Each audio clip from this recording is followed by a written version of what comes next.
같이요. 그 사람이 곧 나가서 자리를 들고 걸어가니라. 이날은 안식일이니. 아멘. 네. 자, 요한복음은 표적이 이렇게 순서적으로 진행되면서 그 사이에 예수님의 강화가 나타나는 형식으로다가 구성되어 있습니다.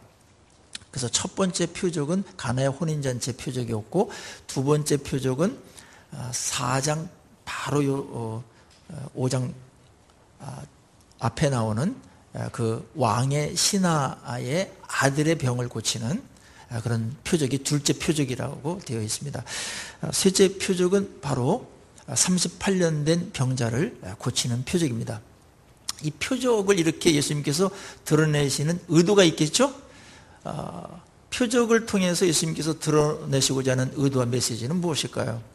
그것은 예수님을 하도 모르기 때문에 예수님께서 하나님의 아들임을 나타내시려는 의도가 있었습니다. 그리고 그것은 구약 때에 메시아가 오시면 이런 일을 하시겠다라는 그러한 증거를 예수님께서 친히 하시는 것입니다.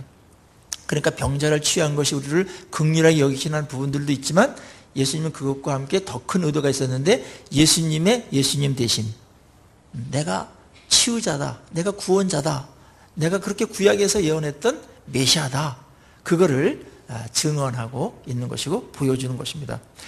표적은 보여지는 말씀입니다. 그리고 그 표적 안에 메시지가 이렇게 들어가 있어서 우리로 하여금 놀라운 메시지를 아주 자극적으로 받게 되어 있어요. 충격적으로 이렇게 받게 되어 있습니다. 표적은 그러한 효과가 있습니다. 오늘 세 번째 표적, 38년 된 병자를 고친 표적인데요. 앞에 내용은 이렇습니다. 베데스다라는 연못이 있었어요. 그것은 예루살렘 성전에 양문이라는 곳이 있었는데, 양문 곁에 있었습니다. 양문은 무슨 문이냐면, 제물을 이렇게 성전으로 갖고 와야 되잖아요. 짐승들을. 양들이 들어가는 문이에요. 그래서 양들이 들어가는데 이 못에서 양들을 깨끗하게 씻어야 되지 않습니까? 그 양들 제물로 바치기 전에 씻었던 그런 못이었습니다. 그런데 거기에 행각이 있었고, 그 기둥 밑에 복도같이 이렇게 되어 있었는데 그늘도 되어 있었고 그랬어요. 그런데 거기에 많은 병자들이 모여 있었습니다. 여기는 병자들이 모여 있어서 많은 사람들의 발걸음이 뜸한 곳이기도 했습니다. 근데 예수님께서 그곳을 찾아가시는데 일부러. 근데 거기에 병자들이 모인 이유가 뭐냐면, 여기에 4절에 나와 있죠? 가로로 되어 있어요. 그곳에 가끔 천사가 내려와가지고 물을 막 휘저을 때, 그때 가장 먼저 뛰어들어가는 사람은 무슨 병이든지 낫는다, 이러한 전설이 흐르고 있었어요. 베데스다 연못에 전설을 입힌 거예요. 이야기를 입힌 거예요. 이거는 사실이 아닙니다. 그래서 문헌학적으로도 이렇게 가로로 써져 있고, 그래서 논란이 있고, 그 다음에 이게 사실이 아닌 것은 성경 자체가 입증하고 있지 않습니까? 왜 이게 사실이 아닐까요? 성경에 쓰여 있는데, 이거는 헛된 소문, 그들이 믿고 있는 신념을 써놓은 것이지 정말 이런 일이 벌어진다, 그런 거는 아니에요. 자, 성경 자체로도 그렇게 된다면 문제가 많이 생겨요. 천사가 와가지고 물을 휘저는다? 뭐 그런 것들도 좀 문제가 있고, 가장 중요한 허점 중에 하나는 이겁니다. 천사는 하나님께서 시키시는 일만 하잖아요.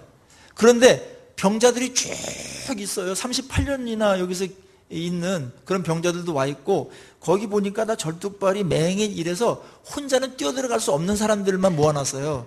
그런데 천사가 아무도 모르게 어느 날 갑자기 아주 가끔 1년에 한 번, 두 번 이렇게 와가지고 물을 휘저을 때 맨 먼저 1등으로 들어가야 돼. 그것도 한 명만 딱 고침을 받는다, 그러한 룰이 있어요. 여기에 여러분, 하나님이 그렇게 일하시겠습니까?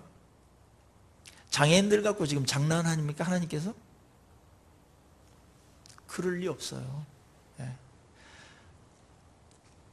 거기에 아픈 사람들이 혼자 가지도 못하는데 1등만 한다. 무슨 뭐 장애인 올림픽 합니까?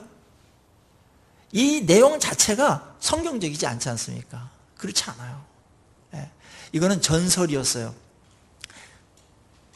우리도 그 뭐 전설들 많잖아요. 우리나라에도. 진실이 없어져 버리면 허황된 미신적인 설화가 전승되게 돼 있어요. 누가 만들었는지 몰라요. 근데 맹신하게 돼 있어요. 어떻게 해서 그렇게 나는지 뭐 연유도 모르고 왜 그렇게 되는 건지도 모르고 그냥 그것만 맹신해요. 그게 미신이에요. 803 갓바위에 대한 그런 전설과 미신적인 허황된 전승되어 내려오는 이야기 여러분 다 아시죠? 또 이거 말씀드리면 또 가실라 또 그쪽으로. 이거예요. 갓바위에 가서 빌면은 평생에 한 가지 소원은 꼭 들어준다. 이 전설이 흐르고 있어요. 그래서 대구시뿐만 아니라 부산에서도 오고 서울에서도 오고 그래가지고 엄청난 많은 사람들이 가서 엎드려서 절을 해요. 한 가지 소원은 꼭 들어준다라는 신념과 믿음을 갖고 말입니다. 누가 만들었는지 몰라요. 그냥 믿는 거예요. 그리고 많은 사람들이 와요. 그리고 가장 많이 붐빌 때가 수능치기 바로 전주. 그때는 엄청난 사람들이 옵니다. 예. 뭐 2만 명이 왔다 그러기도 하고, 뭐 4만 명이 왔다 그러기도 하고, 뭐 그래요. 그게 어디나 다 있어요. 근데 어디 가서 뭐 바위 위에 뭐 이렇게 코를 만지면, 코같이 생긴 데 만지면 뭐 자식을 낳는다든지, 뭐 이런 전설이 동네마다 다 있죠? 진실이 사라진 현장에는 가짜 미신적인 이야기가 자리 잡게 돼 있어요. 지금 예루살렘 성전이 하나님 안에서 진정한 능력이 나타나지 못하고 말씀이 사라지니까 그 바로 성전 곁에 있는 그 연못에 희한한 이야기를 누가 입힌 거예요. 흥미롭잖아요. 그리고 소망이 되잖아요. 소망이 사라지면 소망을 스스로 조작하게 되어 있습니다. 인간은. 그래서 그거로 안위를 삼아요. 그런데 그것은 거짓된 소망입니다. 이루어지지도 않을 뿐더러, 그리고 여기 있는 사람들이 이루어질 수도 없어요. 그게 다 혼자 못 들어가요. 그리고 그냥 희망 한 가닥만 붙들고 있는 거예요. 거기에 속고 있는 겁니다. 속절없이 거짓된 믿음을 갖고서 살아가는 겁니다. 다 불쌍한 사람들이에요. 그렇다면은 여기 38년 된 병자도 그렇고 여기 모든 사람들은 아예 고칠 가능성이 제로인 거예요. 우리 세상이 그렇지 않습니까? 세상이 희망을 잃어버리고 참된 소망을 잃어버리고 참된 진리를 잃어버렸을 때 우리 인간들끼리 만들어요. 소망이 없으면 못 견디니까. 그래서 소망을 가공하기 시작합니다. 조작해서 이거라도 붙들자. 그래서 국가적으로도 파라다이스에 대한 비전을 제시하기도 하고 수많은 학자들을 통해서도 그거를 해서 거기다가 흥미와 권위를 입힙니다. 그런데 가짜입니다.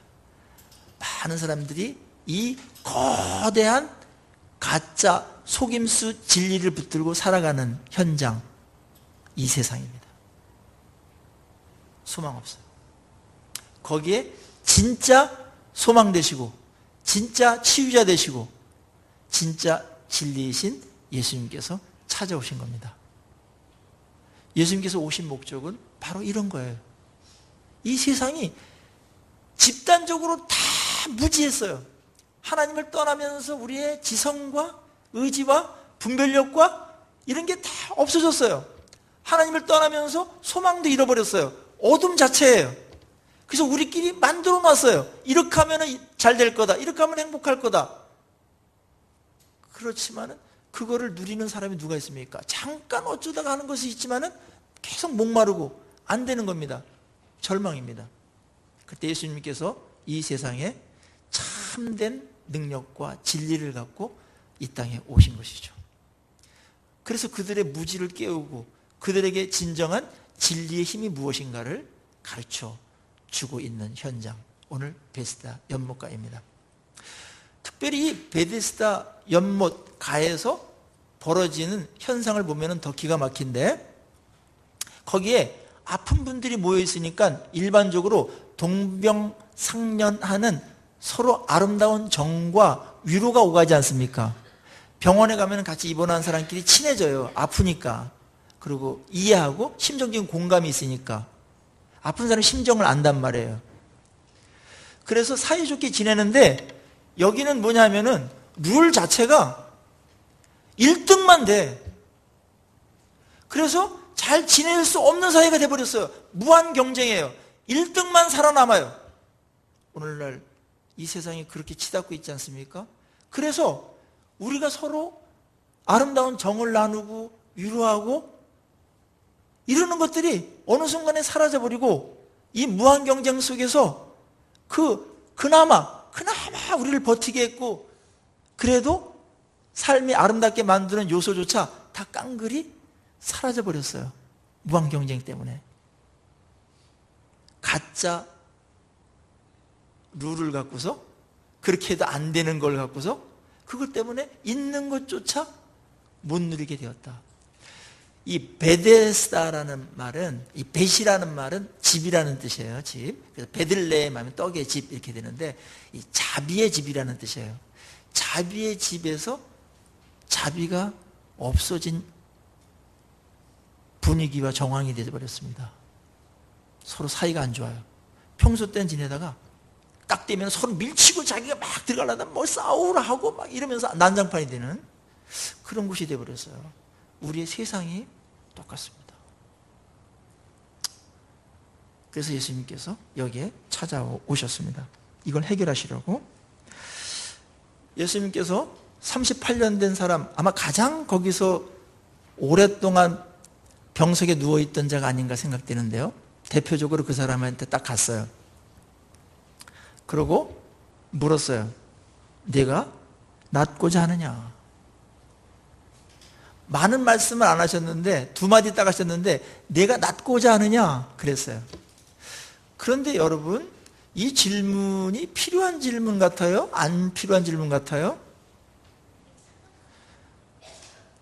아니, 환자 입장에서는 38년이나 내가 이렇게 고생하고 아파하고 그리고 낫고 싶으니까 여기 왔지요.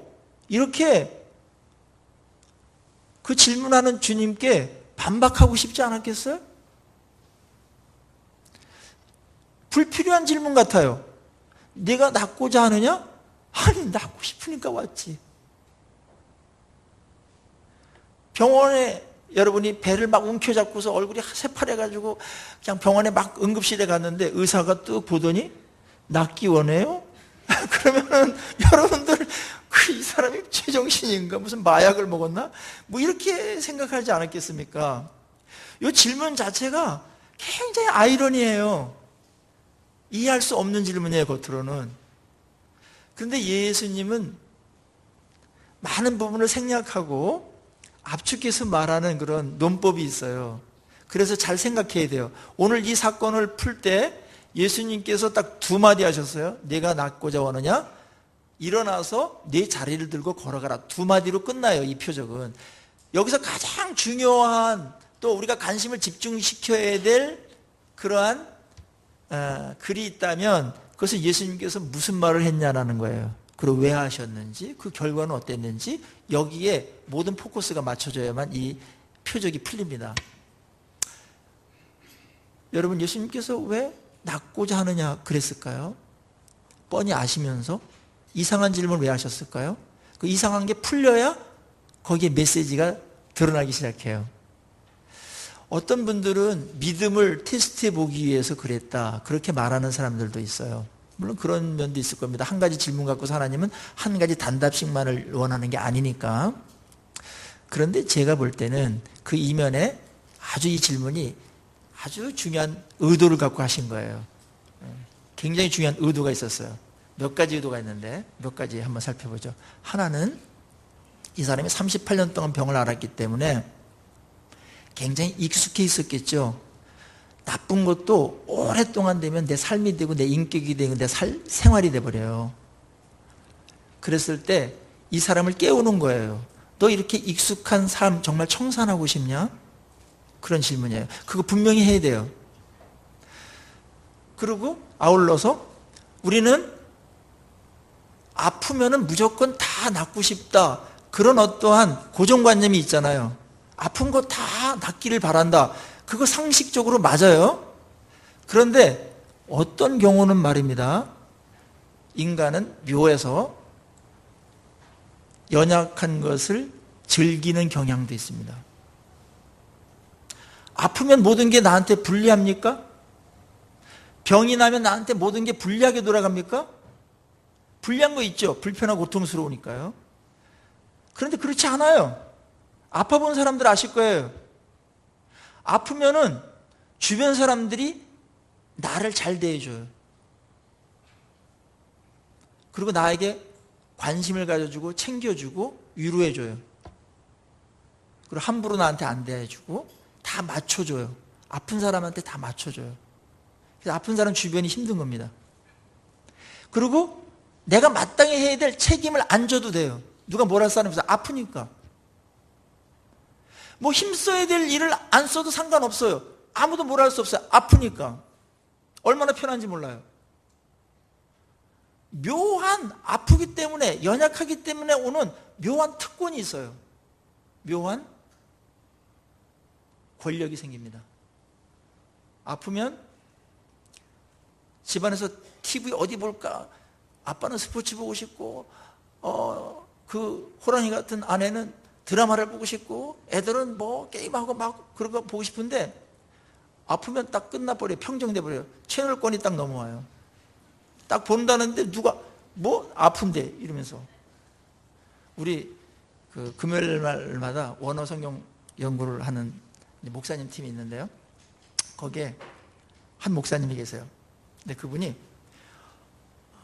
이렇게 우리 나눌 때 내 아내는 참 나한테 소홀히 하고 잘 안 해준다고. 자기 것만 다 하고 내 거 뭐 여행 갈 때도 안 챙겨주고 그다음에 밥도 아침에 뭐 이렇게 잘 안 챙겨주고 그래서 늘 내가 라면 끓여 먹고 그다음에 빵 그냥 부스러기 먹고 그런다고. 하도 오래돼가지고 뭐 그러려니 하고 산다고 그러더라고요. 저랑 약간 비슷한 면도 있어요. 근데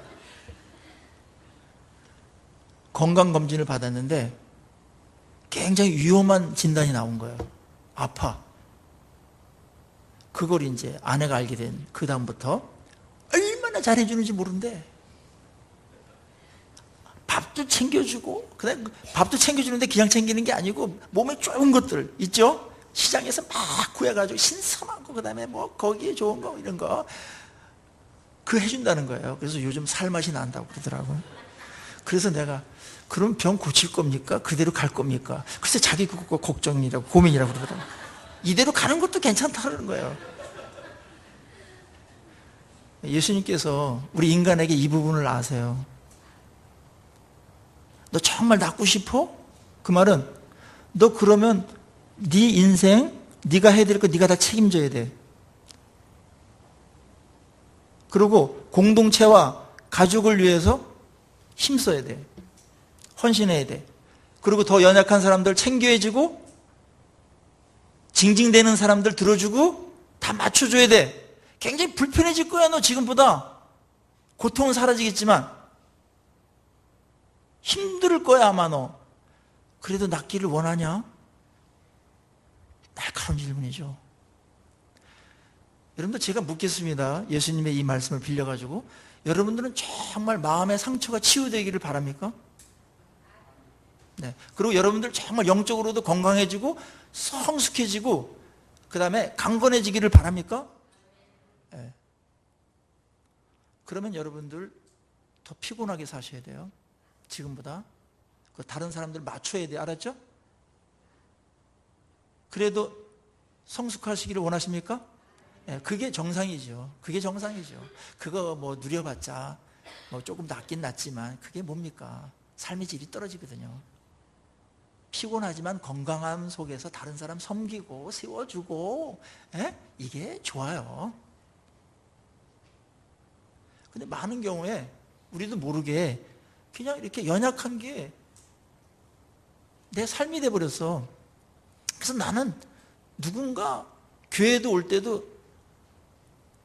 그 구역장님이 아파트 앞에 딱 대기하고 있다가 태워오지 않으면 안 되고, 그래야 오고, 어디 수련회 갈 때도 누군가 리더나 누군가 꼭 가자, 제발 가자, 먹을 것도 있고 이렇게 달래가지고 가야 난 가. 왜? 나는 연약하니까. 나 연약해. 나보고 뭐라 그러지만 나 상처 많은 사람이야. 너 상처 보여줄까? 나 이게 많아. 20년 전부터 쌓인 거 많아. 나 상처. 이 상처 보이지? 나한테 그렇게 하지 마. 나 상처 많은 사람이야. 권력입니다, 여러분. 그걸 넘어서서 폭력이 될 수 있습니다. 너 그거 이제 다 접어야 된다. 너 이제 스스로 일어나야 된다. 다른 사람에게 의존할 거 이제는 그거 정리해야 된다. 너 그래도 낫기를 원하냐? 얼마나 날카롭습니까? 우리 교회에서도 보면은 때때로 자기 연민에 빠져가지고 계속 있는 사람이 있어요. 모든 사람이 그 사람 눈치 보면서 살아야 돼. 맞춰줘야 돼, 무조건. 그게 벌써 10년 전인데. 그렇게 살지 마세요. 이미 치유되셨어요. 이제 회복운동을 해야 되는데, 회복운동은 뭐냐면 다른 사람들 다리 이렇게 절면서 쩔뚝쩔뚝하면서 다른 사람 돕고 어디 가서 열심 내고 선한 일 바쁘고 이러다 보면은 그 치유돼서 퇴원했잖아요. 병원에서 너 이제 퇴원했어. 예수님께서 말씀을 이제 퇴원하신 다음에 회복 단계가 있잖아요. 재활 운동을 해야 되는데 그게 뭐냐? 누워있으면 안 돼요. 누워있으면.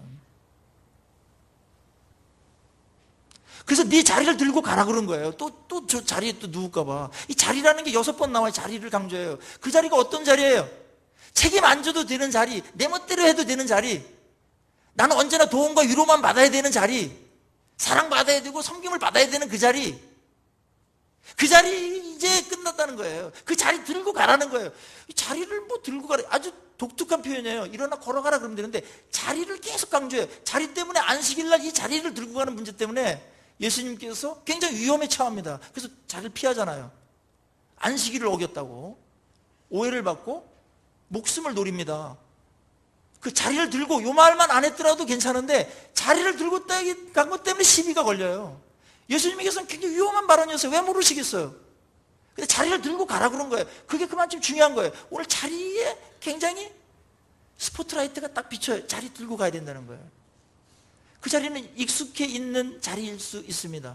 그렇게 살아왔으니까 당연한 것으로 여기는 자리일 수 있습니다. 나는 치유가 됐는데도 불구하고 그 자리에 누워있는 자들이 있습니다. 일어나십시오. 조금 불편하다고 다시 누우면 안 됩니다. 성숙은 그런 겁니다, 여러분.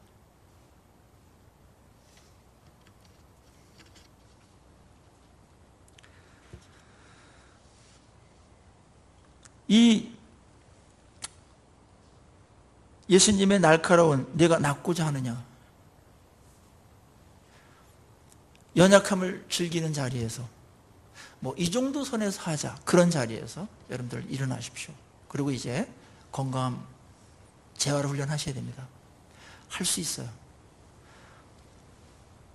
아마 이 사람은 이제 건강 몸이 돼가지고 막 돌아다니다가 보면은 옛날 사람이 나한테 안 맞춰줘. 그러면 섭섭해할 거예요. 그걸 못 견뎌가지고 다시 자리 들고 깔고서 누우면 게 좋겠다, 이런 생각할 수도 있어요. 신앙의 여정도 그래요. 이스라엘 백성들이 애굽에서 얼마나 많은 고통과 핍박을 받았습니까? 피라미드, 스핑크스 다 그들이 진 겁니다. 그런데 그 노예 상태에서 고통 가운데서 예수님께서 하나님께 구출해서 자유의 몸이 되게 하지 않습니까? 그리고 약속의 땅으로 갑니다. 그런데 말입니다, 가다가 거기 나왔기 때문에 없어진 것들이 있겠죠. 고기가 없어졌어요. 그리고 마늘과 향료가 없어요. 물이 없어요. 곡식이 좀 없어요. 매일 만나만 먹어요. 만나를 계속 먹는 것은 어려운 겁니다. 계속 먹으면 맛이 안 납니다. 그래가지고 그것 때문에 불평해요. 그래서 우리 다시 돌아가죠. 이런 분위기가 생겨버렸어요. 이럴 수 있다라는 거예요. 예수를 믿었는데 너무나 좋아요. 구원도 받고 은혜도 받고 너무나 좋은데 예수 믿으면 또 그 축복으로 인해서 감당해야 될 책임 같은 것들이 있어요. 그 다음에 세상적으로 못하는 게 있어요. 돌아갈까? 옛날이 좋았어. 이젠 끝났어 나는. 그렇게 하는 사람들이 있어요. 그런 갈등들이 있어요. 그런데 여러분, 거기서 돌아갈 생각하면 안 됩니다. 그것은 다시 자리를 까는 겁니다. 얼마나 비참한 자리입니까? 그러한 천박한 특권을 향유하고 싶으세요? 어리석은 거예요. 하나님이 거기에 굉장히 화가 납니다. 그건 아니라고. 계속 가야 됩니다. 가다 보면 그게 익숙해지고 근육이 붙어요. 열심히 하다. 영적인 근육이 붙어서 감당하게 돼요. 쉬워지고 아 이래서 이러셨구나 해서 해보게 돼요. 근데 어떤 분들은 이 주님께서 예배 때도 그렇고 이렇게 치유를 선언하시거든요. 그러면 말씀이 그대로 되는 건데 그 치유가 돼서 재활훈련 안 하고 또 뭐 이렇게 살다가 가끔씩 이런 생각이 들어요. 아팠던 기억, 그 아팠던 상처의 기억이 있어요. 현실은 낫는데 기억을 잊어버리지 못해가지고 기억 때문에 고통스러워하는 사람들이 있어요. 이제 그 자리로 들어와서도 안 됩니다. 그 자리는 결코 좋은 자리가 아닙니다. 일어나야 될 자리고 없애버려야 될 자리입니다. 그래서 다른 자리로 가야 됩니다. 섬김받는 자리에서 섬기는 자리로, 책임 안 져도 되는 내 멋대로 막 하는 그런 자리에서 다른 사람들의 어려움에 짐을 져주고 책임도 져주는 그런 복된 자리로 가야 됩니다. 근데 오늘 여기에 이 38년 된 사람이 나왔는데요.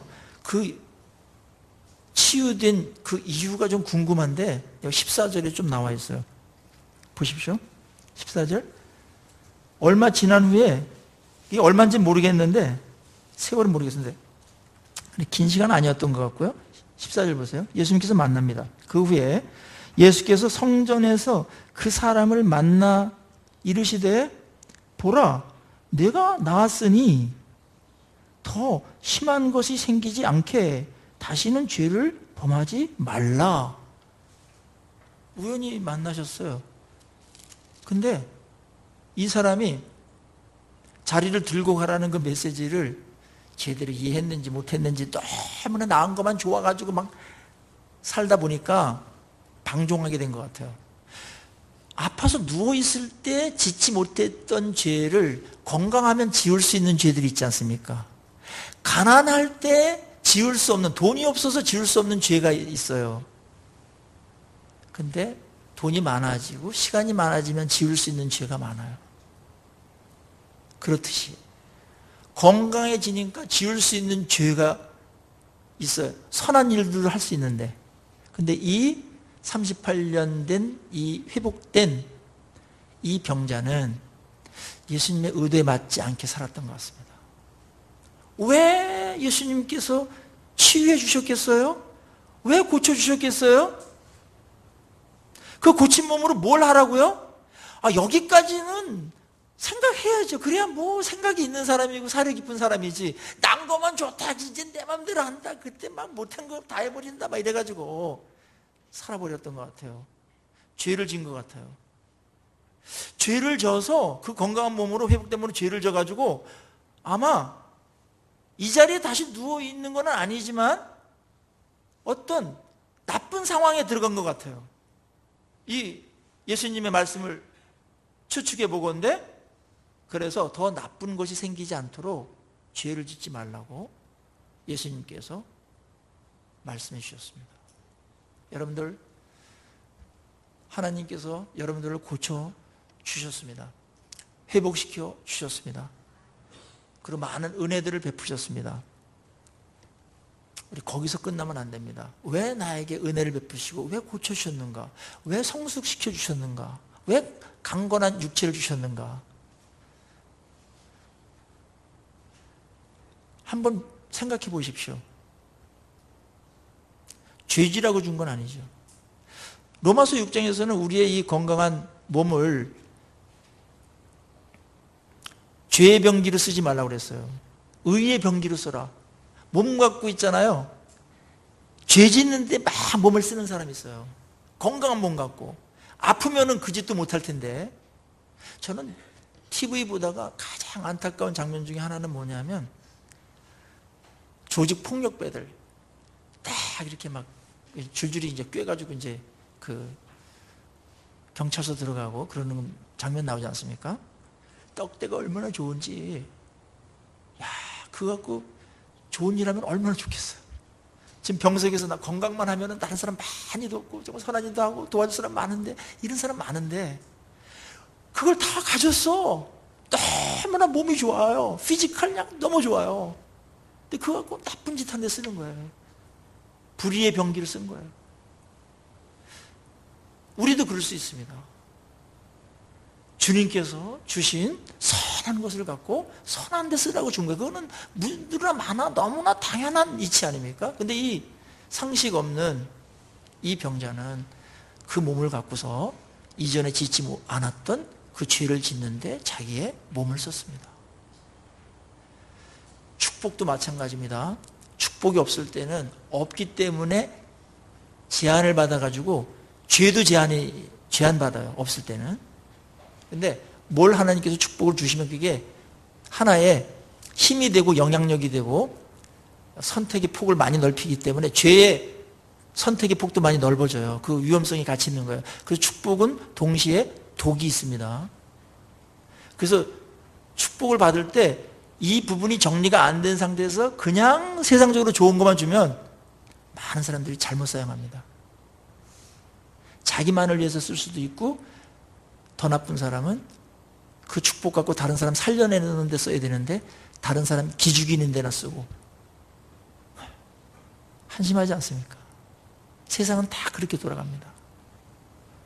다른 사람하고 차별하는 데 쓰고, 1등 하는 데 쓰고.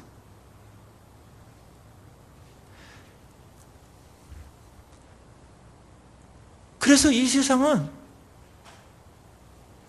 너무 삭막해요. 외로워요. 행복하지 못하고 풍성하지 못해요. 그 질서로 돌아가는 거예요. 오늘 예수님께서 이 병자에게 내가 낫고냐 했을 때 대답 자체가 동문서답이에요. 7절 보세요. 병자가 대답하되 주여 물이 움직일 때에 나를 못에 넣어주는 사람이 없어 내가 가는 동안에 다른 사람이 글쎄 먼저 내려갑니다. 원망도 있고 루저라는 거예요. 난 1등을 못합니다. 저런 놈들 때문에 약삭 빠르고 뭐 나보다 좀 몸이 성하고 그래서 나는 1등 할 가능성도 없습니다. 피해의식이 있고요. 상대적인 박탈감에 있어요. 그리고 분노가 깔려 있습니다. 그래서 예수님께 원하는 거예요. 낫기를 원하냐? 근데 자기 방식에 사로잡혀 있어서 예수님, 저는 물이 동하는 그 순간 물이 동해야 되고요. 그럴 때 나를 도와줘가지고 1등으로 딱 뛰어들게끔 할 수 있는 그런 분이 필요합니다. 그러면 나을 것 같습니다. 예수님을 모를 때 우리는 예수님께 이렇게 기도할 수 있습니다. 하나님, 저 1등 되게 해주세요. 함께를 생각 못합니다. 함께를. 그리고 왜 그 자리에 서게 했는지를 몰라요. 다른 사람 복되게 하라고 준 거예요. 모든 것은. 여러분의 시간, 여러분의 그 몸, 재능, 어떤 힘, 영향력, 존재 자체. 근데 이 38년 된 병자는 오직 그 생각만 하고 있어요. 허황되면서도 파괴적이에요. 그래서 예수님께서 이 사람이 이렇게 원하는 것에 대해서 딱 간파하시고 다른 방법을 써가지고 바로 고쳐주세요. 그것이 8절이죠. 예수께서 이르시되 뭐라고 그랬어요? 일어나 내 자리를 들고 걸어가라 그랬어요. 일어나라 그랬어요. 예수님은 무엇으로 고쳤어요? 경쟁적으로 막 뛰어들어가는 그거 1등 하는 거로 고치지 아니하고 예수님께서는 말씀으로 고치셨어요. 말씀으로 고칠 수 있다면 다른 사람하고 경쟁할 필요가 없죠. 은혜로 고치고요. 예수님의 방식입니다. 말씀이 능력이 있습니다. 예수님께서 명령하시면 그대로 현실이 됩니다. 바로 그분이에요. 그분이 바로 메시아이십니다. 왕의 신하가 막 열이 펄펄 끓어가지고 죽어가고 있어요. 그때 내 아들이 살았다 그렇게 선언했어요. 근데 그 신하가, 왕의 신하가 시간을 한번 추정해 봤어요. 언제 이 열기가 떨어졌는지. 근데 가만히 보니까 예수님께서 내 아들이 살았다라고 선포하는 그 시점하고 이 아이가 열기가 떨어진 시점이랑 딱 맞아떨어지는 것을 보면서 꼬꾸라집니다. 여러분, 헤롯 왕가에서 그 높은 신하면은 이렇게 하기가 어려워요. 그 시점부터 아들이 낫기 시작한 거예요. 그때 이 신하는 지각도 있고 좀 지식도 있었던 것 같아요. 그 말이 선언되자 바로 현실이 되네. 그래서 예수님을 온 가족이 믿게 됩니다. 예수님은 말씀으로 우리를 고치시고 만드시고 회복시켜 주십니다. 하나님의 말씀에만 그대로 되는 겁니다. 그래서 그분이 신입니다. 하나님의 아들입니다. 옛날에는 이 말씀의 능력이 없었어요. 이러니 저러니 소문만 무성했어요. 전설만 무성했어요. 미신적인, 확인도 할 수 없는 황당한 그런 것에 의해서 그거를 추구하고 자기도 모르게 그걸 철학으로 삼고 삶의 방식으로 살았어요. 세상 사람들이 그렇게 살아가고 있습니다. 정말 그렇게 세상이 요구하는 대로, 세상이 말하는 대로 전래드려놓는 그런 정보대로 살면 정말 우리가 행복해지고 치유되고 구원받을 수 있을까요? 우리 삶의 질이 높아질까요? 다 속임수입니다, 여러분. 사탄이 만들어 놓은. 어떤 데 학자도 동원하고 어떤 철학자도 동원하고 거기다 권위도 입혀요. 여러분, 말씀만이 기정사실이 되는 줄로 믿습니다. 주님 말씀해 주십시오. 그리고 우리는 이렇게 해야 돼요. 오늘날에 주님은 어떻게 말씀하세요? 오늘날에 하나님은 어떻게 말씀하세요? 성경을 통해서 성령께서 말씀하십니다. 그래서 우리가 말씀을 딱 붙들고 어느 구절이 나한테 유난히 다가와요. 어느 말씀이 나한테 유난히 은혜가 돼요. 성령께서 지금 여러분에게 말씀하는 거예요. 그걸 내가 아멘으로 화답하고 내 것으로 만들고 붙들고 나갈 때 그때부터 놀라운 회복과 치유와 이런 역사가 일어나는 줄로 믿습니다. 오늘날 그렇게 일하세요. 오늘날 그렇게 일하세요. 여러분들이 만약에 성경을 그렇게 활용하지 못하면 여러분들은 이 땅에서 하나님의 말씀을 평생 한마디도 못 듣고 갈 수 있어요. 그래 안 그래요? 하늘에서 뚝 떨어져가지고 누구야? 일어나거라. 그때까지 누워 있을 거예요? 우리에게 얼마나 말씀만이 허용하여 놓으셨는지 몰라요. 그래서 여러분이 말씀 매일매일 묵상하라는 거예요. 그거 안 들으면은 엄청난 손해예요. 그래서 자주 들어야 돼. 그래서 주야로 묵상하라는 거예요. 그만큼 허용하신 거예요. 이건 샘플로 보여주신 것이고.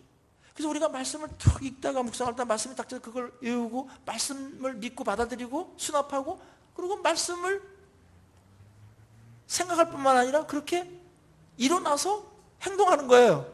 그럴 때 말씀이 증명되기 시작합니다. 그리고 말씀이 내 현실이 되기 시작합니다. 말씀이 내 것이 되는 것이죠. 하나님은 오늘날 그렇게 일하십니다. 오늘 예수님께서 정말 잘못된 진리로 미신적인 신념으로 살고 있었던 사람들에게 오셨습니다. 그리고 그들 자체가 어떻게 할 수 없는 절망적인 상황에 주님께서 오셨습니다. 그리고 참 진리의 능력이 무엇인지 보여주셨습니다. 자비의 집에 그들이 머물고 있지만 무자비한 경쟁을 하고 있는 그런 집단에 주님께서 오셨습니다. 그리고 참된 자비가 무엇인지 베풀어 주셨습니다. 참된 소망이 무엇인지 주님께서 이들에게 알도록 해주셨습니다. 바로 예수님이 그런 분입니다. 어떤 일이 있을 때, 답답하거나 그런 일이 있을 때 주님의 말씀을 붙드십시오. 성령께서 여러분에게 말씀하시는 것을 붙드십시오. 받아들이십시오. 그리고 그것이 이해가 좀 안 될지라도 말씀대로 순종하면서 나가십시오. 그때 말씀이 여러분의 것이 되는 줄로 믿습니다. D.L. 무디가 기도의 사람이면서 얼마나 기도응답을 많이 받았습니까? 근데 말씀의 사람이기도 했습니다. 그의 성경책을 그의 제자들이 어느 날 보게 되었습니다. 그때 빨간 줄로 다 쭉쭉 많이 쳐져 있고 거기에 TP 이렇게 쓰여 있었습니다. 제자들이 궁금해서 물었습니다. TP가 뭡니까? 그때 그 영적 거장인 무디 선생님께서 tried, 시도했다, and, 그리고 proved, 증명됐다. 여러분의 가지고 있는 성경 속에 여러분이 경험한 말씀은 몇 구절입니까? 여러분이 누리고 있는 말씀은 몇 구절입니까? 주님이 말씀을 안 하셔서 못 누립니까? 그렇지 않습니다. 수시로 말씀합니다. 지금도 이 말씀을 통해서 말씀하고 있습니다.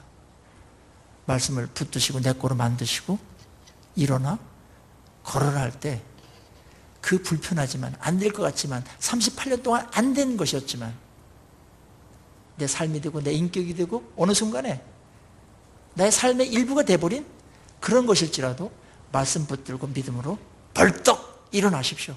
믿음으로. 아무리 오래된 것도 이때 회복이 되고 치유가 되는 것입니다.